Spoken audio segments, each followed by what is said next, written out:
5 seconds to go.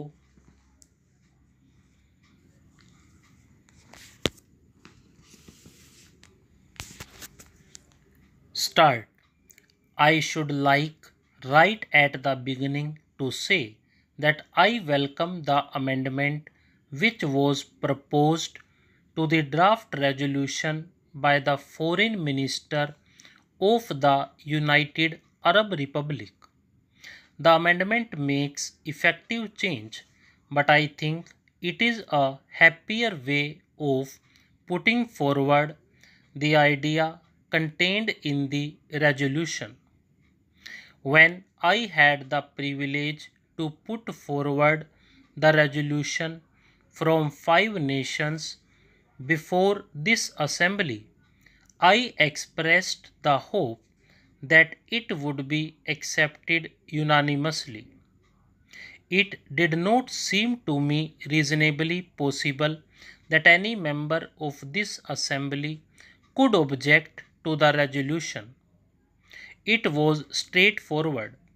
It contained nothing in it against any individual or this group or that group, but it did represent a strong and passionate desire that things should get moving and that this assembly should not sit paralyzed as if it could not act. Therefore, it was with considerable surprise that I received the paper containing an amendment on behalf of Australia. I read it with care. I found some difficulty in understanding it, and the more I read it, the more surprised I was that any member of this assembly should have put this forward as an amendment. I venture to place before this assembly my reasons for this. First of all, it seemed to me quite patently that it had nothing to do by way of amending the proposition which we had put forward. It is not an amendment. I do not perhaps know the rules of this assembly, but it is not an amendment. It may be, of course, a separate resolution in some form or another and might have been brought forward and considered by this House. If it was so considered, I would have had much to say about it and against it.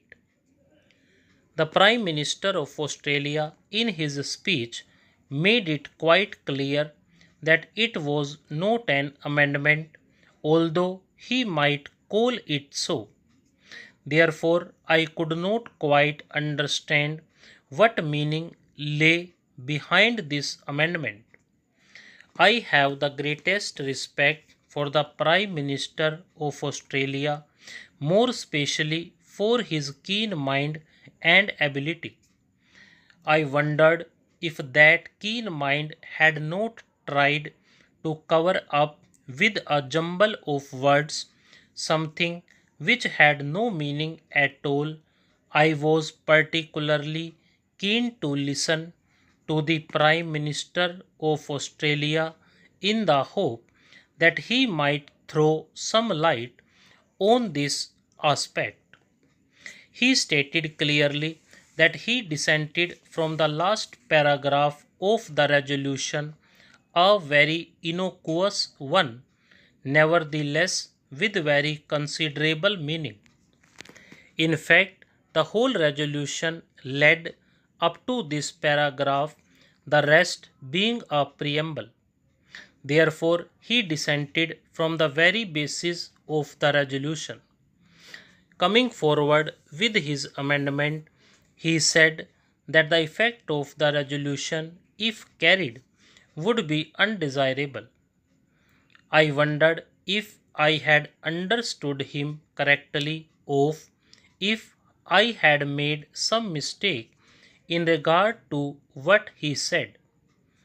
Why, I asked the Prime Minister, from any point of view or from any approach, Could the passage of the resolution possibly be undesirable? I have given thought to this matter, but I am quite unable to understand his reasoning. Therefore, it must be undesirable from some point of view of which I am not aware and which had nothing to do with the resolution. That is the conclusion I arrived at.